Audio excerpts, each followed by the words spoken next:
Yes po, magandang araw and welcome po muli sa ating video today. Ngayon po ay araw ng Martes, February 20, 2024. Ilang araw na lang naman at magtatapos na po ang buwan ng Pebrero. Napakabilis ng panahon. Sobrang init na rin po ngayon at ramdam na yung summer.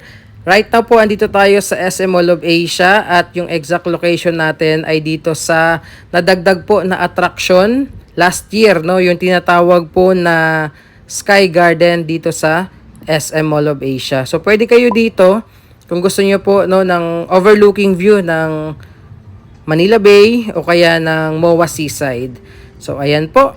Upon checking, ayan, kung mapapansin nyo sa medyo natatakpan lang ng MOA's Eye or yung malaking Ferris wheel, pero meron na pong nabuong isla dyan dahil nga po sa sunod-sunod rin na pagtatambak dito.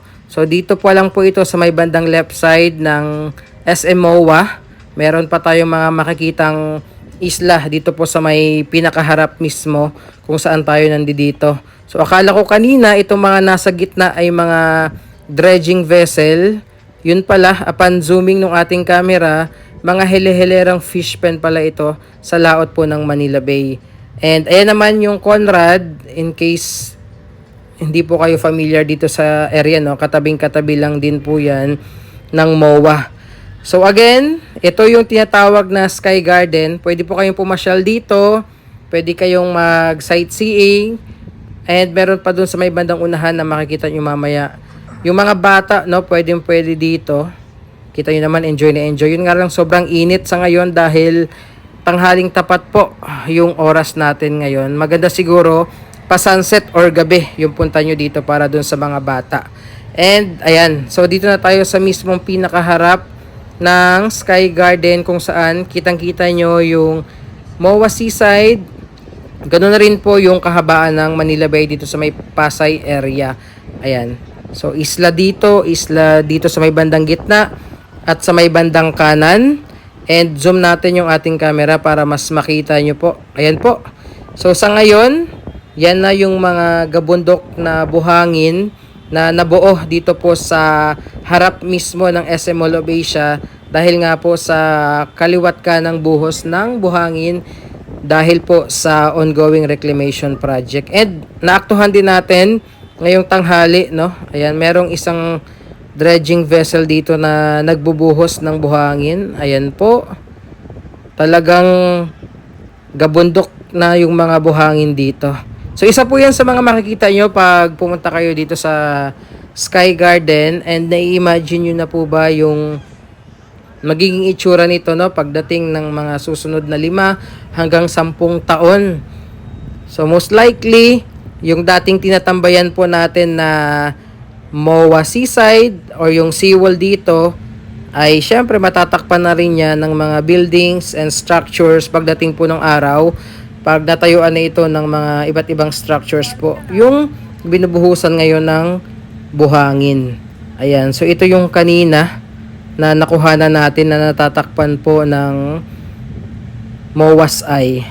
And again, yung mga fish pen na nasa bandang likuran, napakadami din po at hele-helera. Ayan.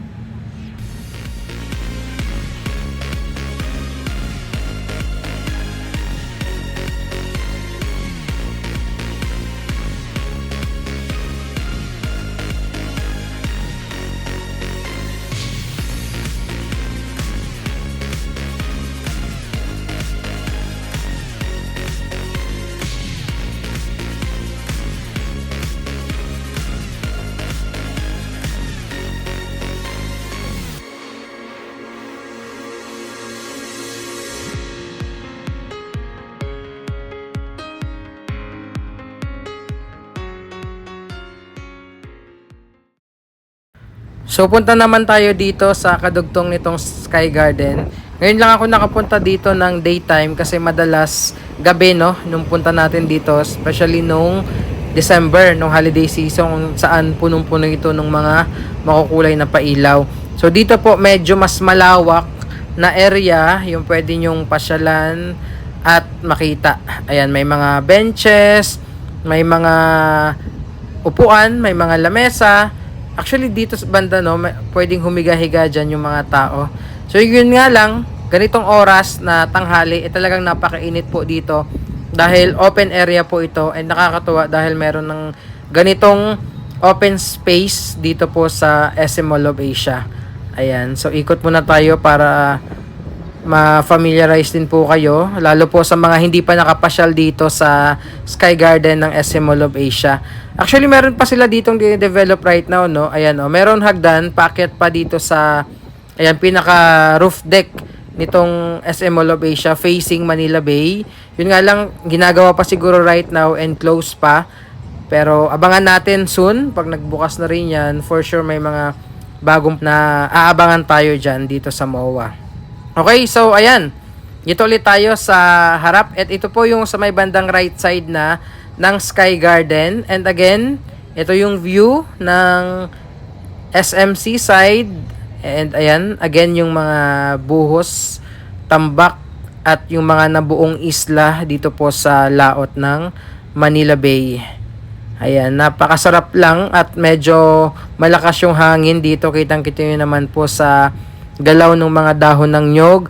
Yun nga lang, talagang napakainit na po dahil nga papalapit na din tayo sa summer season. Hindi pa man official na tag-init season, no, pero damang-dama na po yung init ng panahon ngayon dito. So, mabalik tayo dito sa pinag-uusapan natin na reclamation project sa harap po mismo ng SM Mall of Asia. Ayan.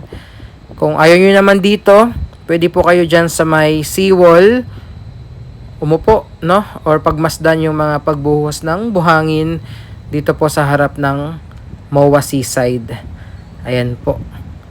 Napakaganda ng dagat ngayon dito, no? Walang actually walang mga basura nakikita. Yun nga lang, pag napunta kayo dyan sa pinakabatuhan, dyan na po minsan tayo makakita ng mga basura dyan po sa may seawall, dahil yung ilan din sa mga namamasyal nga dyan, hinuhulog lang din po yung kalat. Pero dito sa may bandang gitna ng dagat, wala naman tayo mga nakikitang palutang-lutang po na mga basura. So, pakita ko ulit yung mga gabundok na buhangin. Mukha lang maliit yan po, no? Dahil nandito tayo. Pero pag nakita nyo yung ilan sa mga aerial shots or drone shots po ng mga kasamahan nating vlogger, makikita nyo yung lawak ng tambak na po dyan. So, yan po muna yung ating update, and comment below po sa ating comment section kung ano po ba yung masasabi nyo sa nagaganap ngayon na mga reclamation project, especially dito po sa may Pasay area. So, maraming salamat po. God bless and ingat po tayong lahat.